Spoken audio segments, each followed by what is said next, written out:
Juju Smith-Schuster is a blocker. Does a hell of a job of that. You know who does a hell of a job of that? Skyy Moore. Skyy Moore does a good job of that as well. So I would say 1, 2, 3, 4, 5. Number 6 would probably be Skyy Moore. Skyy's in at number 6. Oh, interesting. Yeah, shoot. I mean, why wouldn't he be?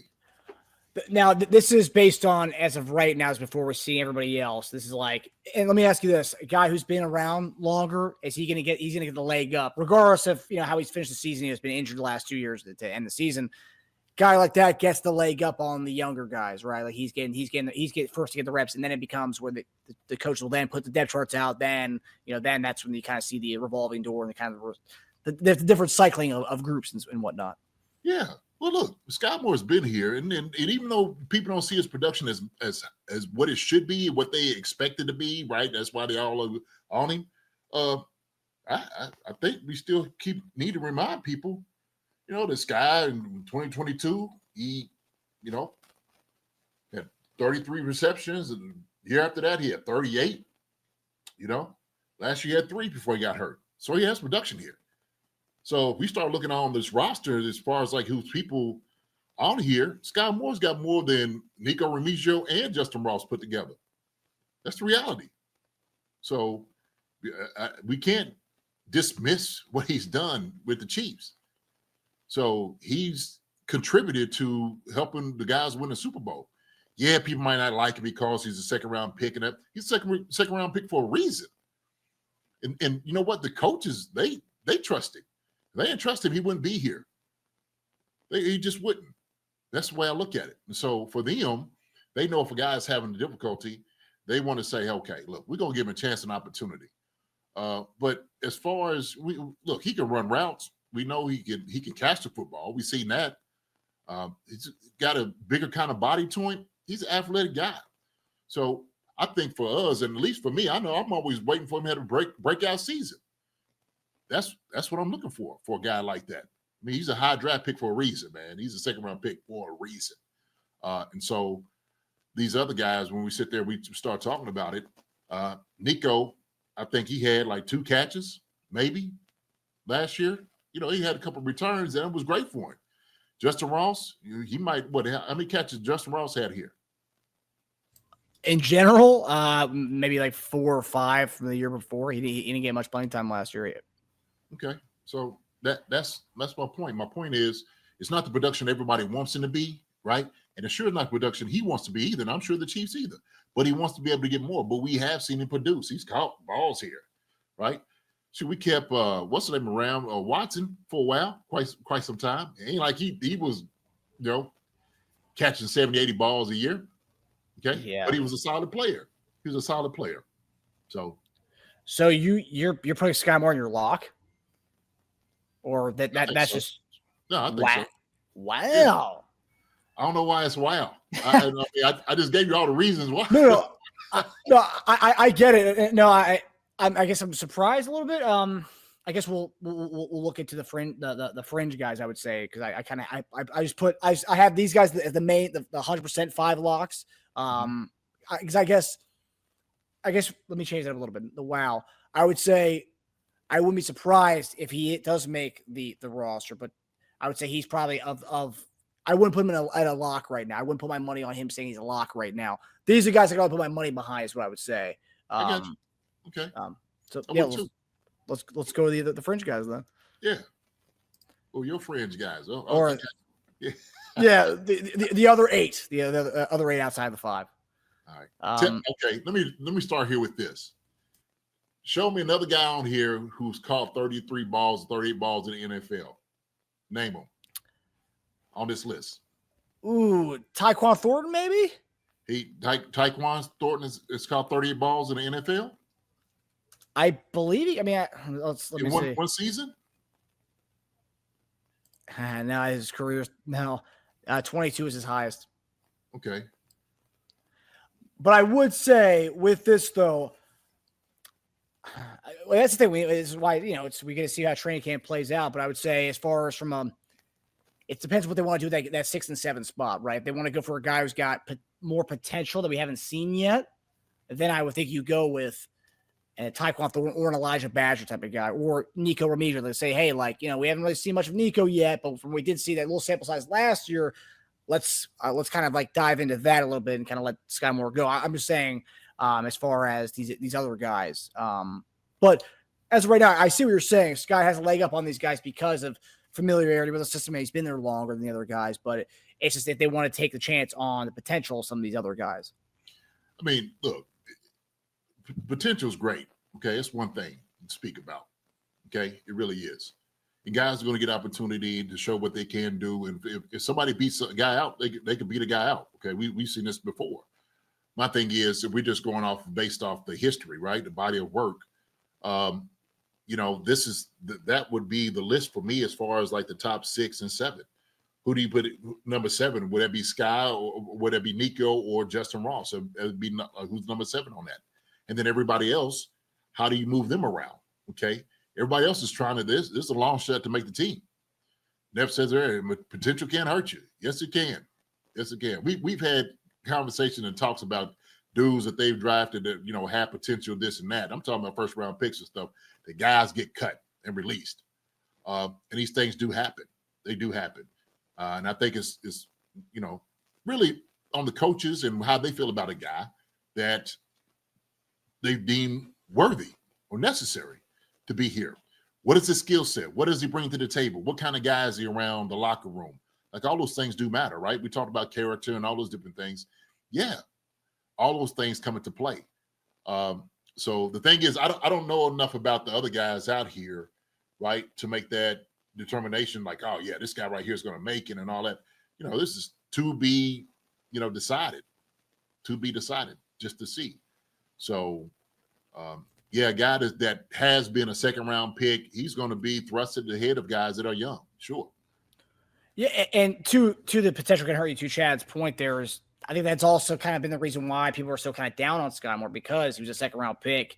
And like, oh man, he's got so much potential. Second round pick. He's supposed to be doing more than 38 catches. He's supposed to be doing more than what he has done so far. And I guess that's kind of where a lot of people have gone with the Skyy Moore. The talk about him is that like, okay, well, time's a wasting here. I mean, what's like, why can't we have Nico getting those reps that we were getting the Skyy Moore at the beginning of the season? Because he, with the amount of playing time he has gotten, he hasn't really done much with it. And that's kind of where I think a lot of people are heading with it. And that's why for me personally, I'd like to see what some of these other guys do have.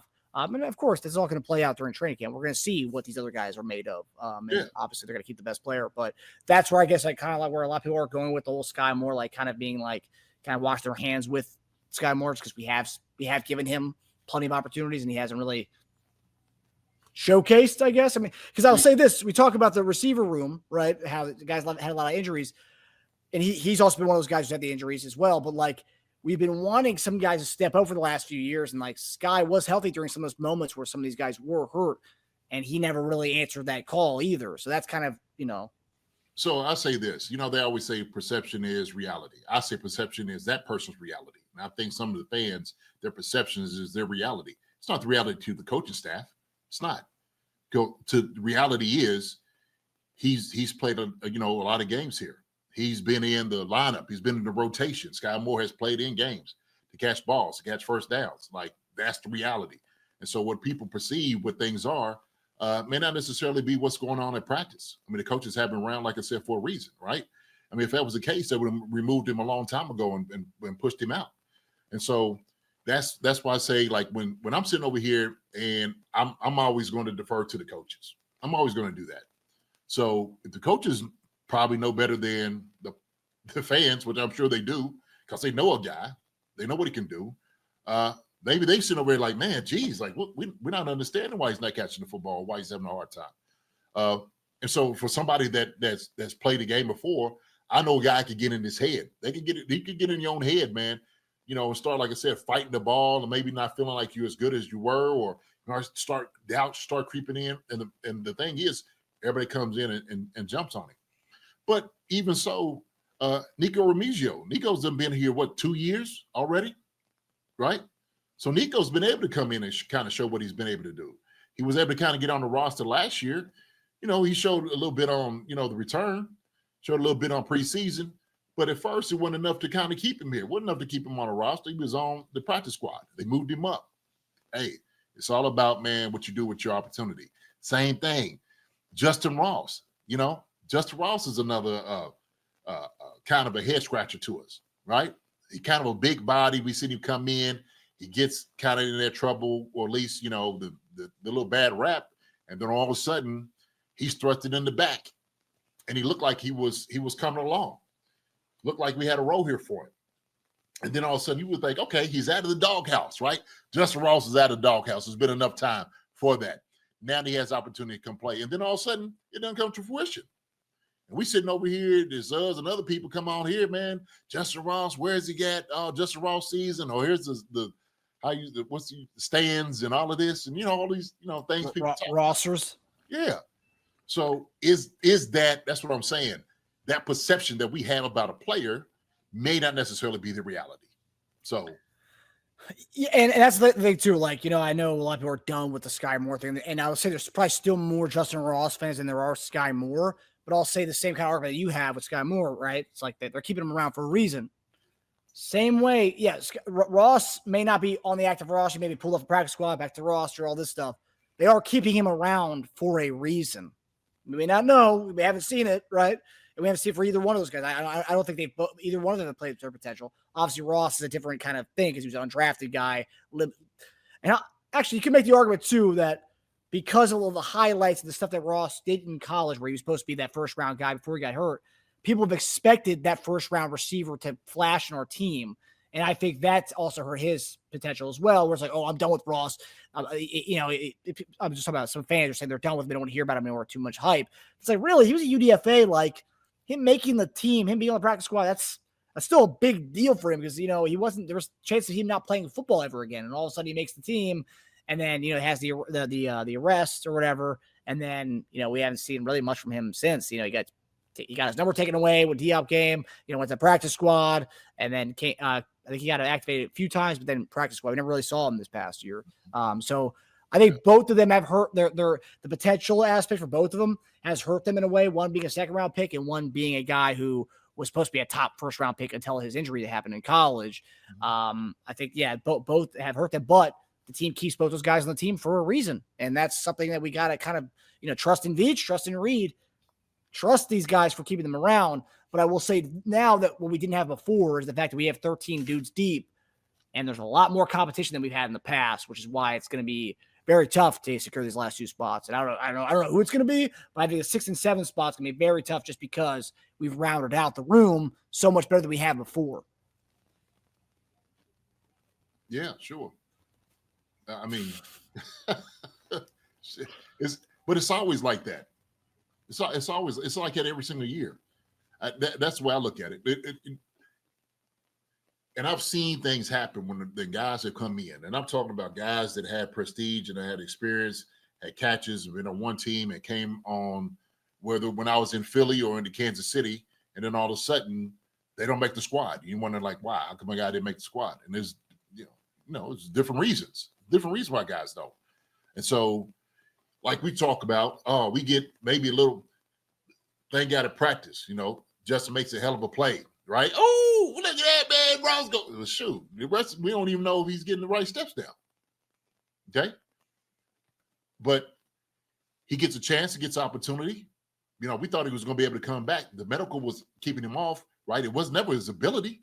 We knew he was a talented guy, right? It was always the medical for him, for Justyn Ross. Same thing for Nico. Nico was like, man, just the consistency. I watched me and Neff. Matter of fact, Neff is on here. We was watching the game when they played Houston in the playoffs. And Nico takes the return, man. He takes it, and all of a sudden, he fumbled it. The guy goes on the side, throw the helmet, and all those different things. I'm just like, man, it's a hell of a return. But shoot, at the end, that's a fumble. Yep. It's like, hey, man, like, you got to watch every little thing. And the dude made it just good play. You just ask him to hold on to the football. Those things factor in. We're not at practice every single day. I'm sorry. We're just not. And Richie said it best. Like, fans think we are the ones to make a decision who gets the nod. It's just not the fact. It's not true. So we have our own opinions about these things. Andy and those guys have their own. they know these guys more intimately than we ever will. Like I said, personality-wise, what they're doing out in practice, how many reps they're getting, how many balls they're catching. Who's to say that these other guys might not be popping off their hands in practice? So that's my point. That's my argument on some of these things. When people say this, and I wipe my hands clean of a guy. Okay, that don't mean nothing. What does it mean that you wiping your hands clean? You're not the GM. You're not Andy Reid. You ain't making none of these decisions, right? Neither am I. I'm not making any of these decisions. I can say I wipe my hands clean. This guy ain't gonna be no good. Heck, I can stand on a table for Justyn Ross, Nico Remigio, Skyy Moore, Juju, and all those guys, and none of those guys might not make the squad. None of that matters, right?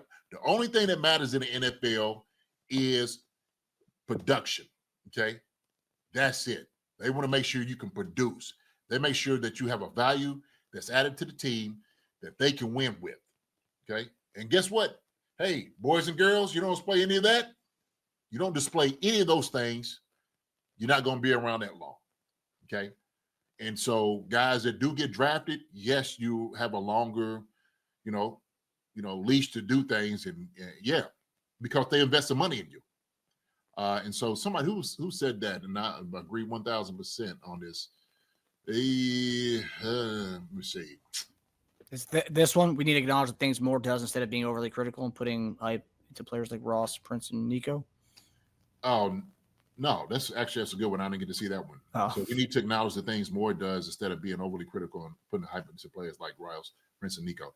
Yeah, but I think you could be I think overly critical is what you're saying. I agree with that. 1000%.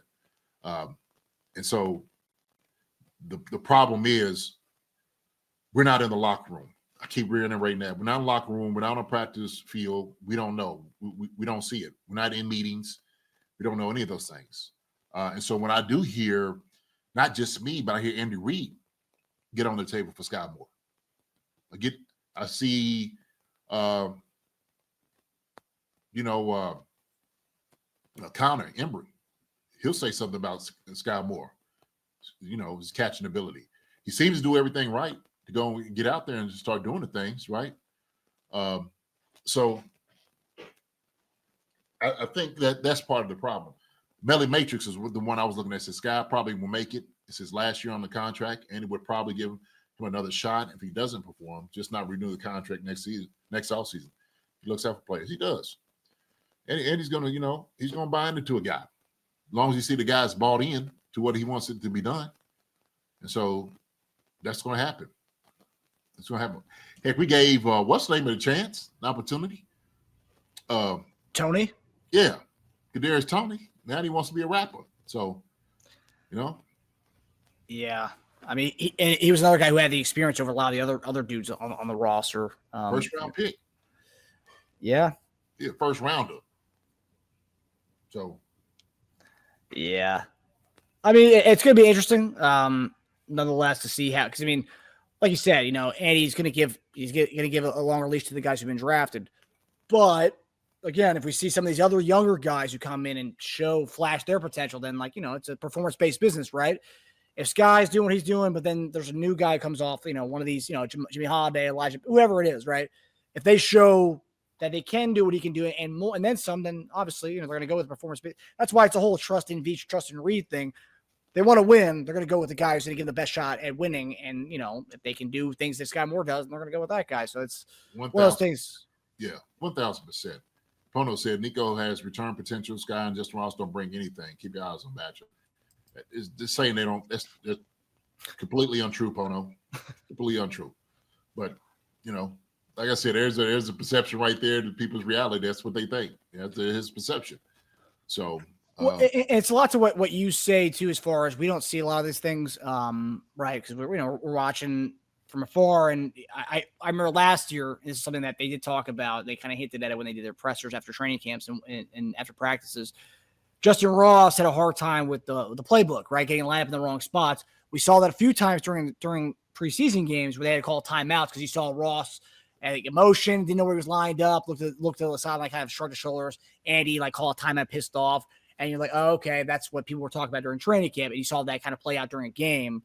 And while Ross did have some highlight plays during not just training camp, but We had some highlight plays in preseason against Jacksonville. I remember he had a couple nice catches. One was called back for a holding penalty, and then one that was a nice play that he had. But like you saw some of these things play out, like, oh no, like, okay, that's what we're missing, right? He's making these flashy plays that we can see, but we're also not seeing that, oh, he's getting lined up in the wrong spots. He's been here for a couple of years now. You should know these things by now. And that's where it's like, okay, those are the certain nuances that we don't see. But all we see is a flashy catch. It's like, oh man, this guy should be playing, right?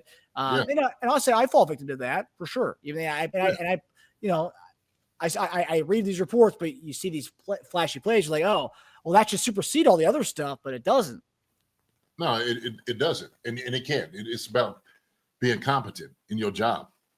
You got to know what you're doing, because it's never about you. That's why football is the greatest sport to me ever. It's a team sport.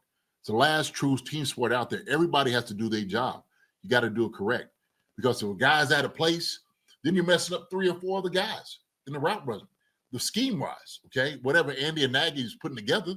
It's like, hey, man, you need to be here. I'm not talking need to be here 6 yards. You have to be at 10.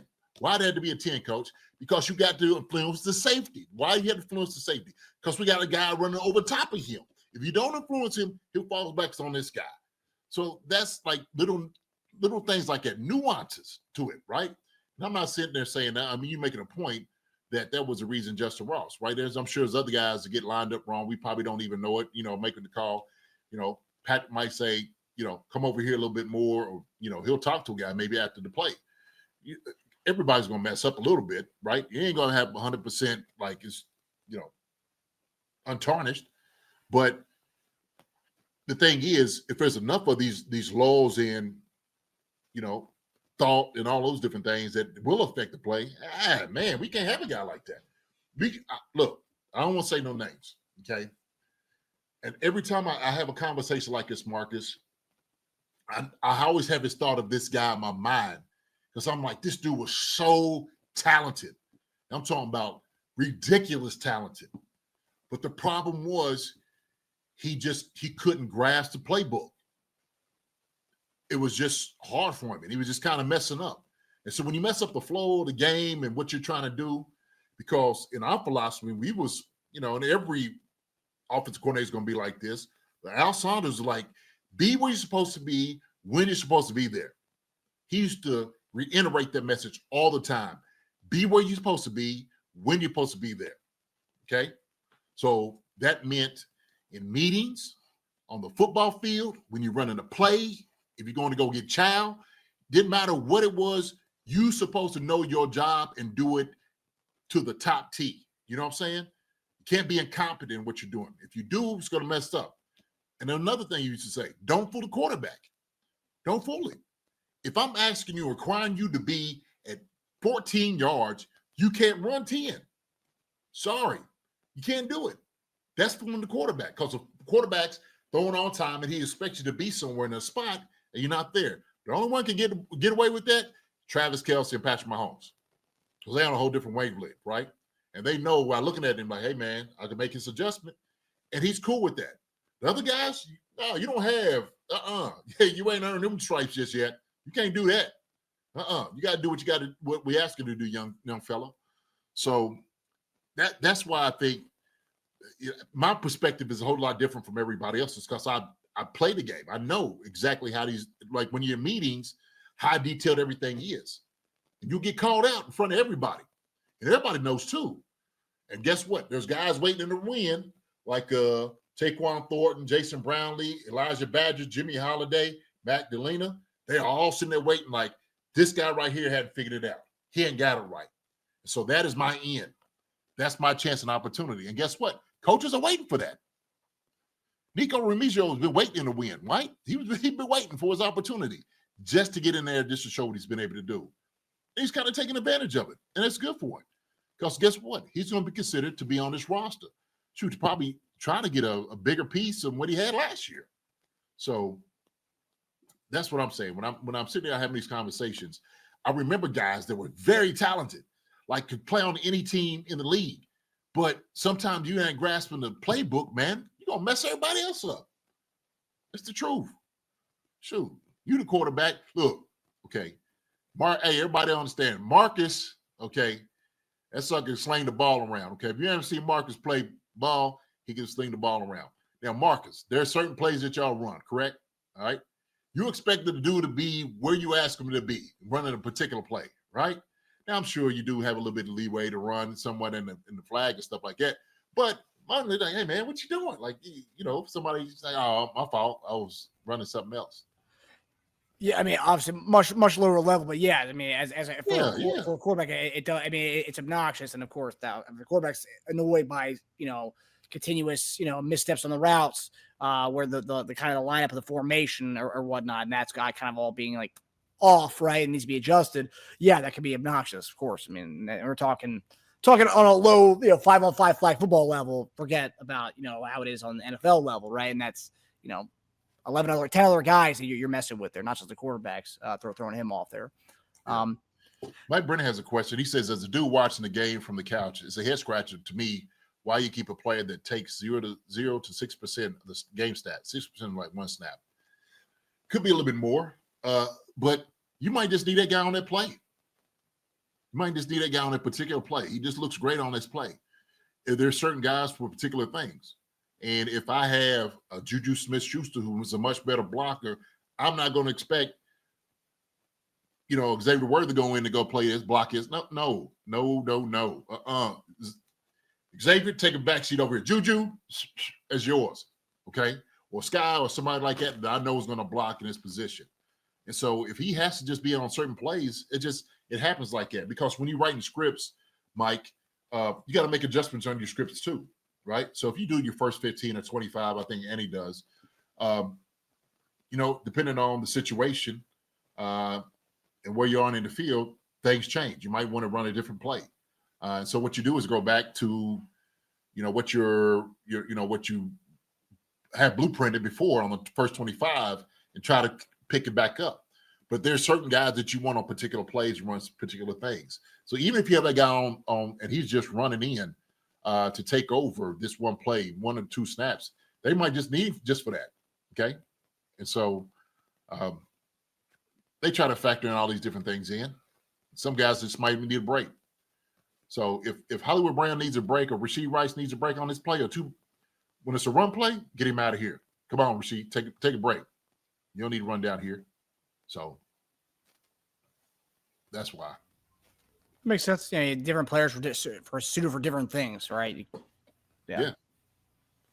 I will say towards the end of last year, the variance and the kind of the way they did the snap counts, like D-Hop snap counts made no sense. I mean, even when we got to the playoffs, we were like, oh man, we're saving them up, right? The whole snap count round pick thing, okay, that's off the table now. We had the playoffs, and we still didn't get to see him that much. It was like, what's going on here? Yeah, you say, hey, is his knee hurting him, or what's going on? That's what I'm thinking. Man, is he injured? Is something happening? Is something going on?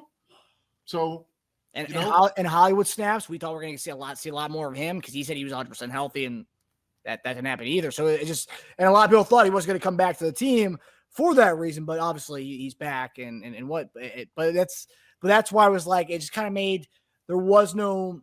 We talked about this a lot last year. There was no real rhythm to the offense last year, and that kind of played out within the snap counts that we saw. And there was no rhythmic thing there was no rhythmic rotation even. Yeah. In some series for sure. We thought it was like, wait a minute, what are they doing? What's going on, right? What's the game plan? What are they trying to attack? So yeah, man. We just don't know what's going on, behind the scenes. Those guys they all got it mapped out. Who they want to play, who's going to get some reps, and they'll talk about it too. Like, hey, look, I want to get him in for a few reps to see what he can do. It may just be a couple plays, and this is how we talk. This is how we talk in the room as coaches. Okay, we want to see a guy. We're going to get him a few reps, and so somebody who's coached before, when you try to get a guy in rotation, sometimes it's hard to get him in. And sometimes like, man. Hold on, I'm going to find a place for you. Don't worry about it. Come on in. Come on over here. And it's hard to get a guy in, man. If you're in a rhythm or you're not in a rhythm, right? It doesn't happen like that. God.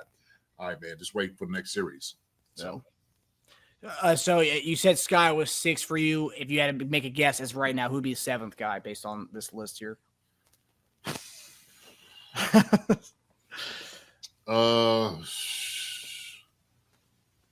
Probably Nico. Yeah, familiarity. Yeah, or if Taekwon, if they're sitting there saying, "Hey man, we love what he does," kind of the big body guy, would he supersede Justyn Ross? Okay, just Ross been kind of our big body guy that we've been talking about, but does Taekwon take over that? Just I don't know. Time will tell. Too early for it right now. I would say Taekwon, well, he's 6'2", he's a couple inches shorter than Ross. He's not really like a go up and get jump ball kind of guy like Ross is. Okay. I believe Taekwon's much faster than Ross, so he's kind of a different type of. He's a bigger body guy in theory, 6'2", 180, but he's not really much of a jump ball kind of guy. But body size wise, he's a big body guy, but he's more of a speedster kind of type. Well, I told you who we should. We might want to turn that job over to. Might want to turn that over to the skyscraper and cleats. Those tight ends, those jokes that do it all, baby. How about that, huh? There's a little tight end love for the night. Yes, sir. They have some guys over there you can do that with. Yes, we do. We sure do. So, but Justyn Ross. Look, we know he's talented, man. We've been wanting to see him. For the things that we have seen of him, we want more. We yearn for more, and just for whatever reason, it just hadn't come to fruition, man. Hadn't. I mean, look, if what a lot of the reporters who were there at training camp said that he was having problems with the whole the playbooks, kind of grasping that being lined up, a lot of that miscommunication type stuff, and you see it play out during a game, and say okay. But they keep him around though because at least he's got that one, like you said. There's some guys who have the talent, they can't grasp the other part of it. Hopefully in this year, he can grasp the other part of it. And he puts it all together. And same with Skyy Moore. He puts it all together. They all put it all together in this year. And, So what reporter said that? Do you remember? I believe Matt Derrick said it. I believe the Airhead Pride guys said it as well, that there was multiple times throughout multiple public training camp days where they had to call a timeout for practice. And whether it was Nagy or Reed going up to Ross to talk to him about alignment.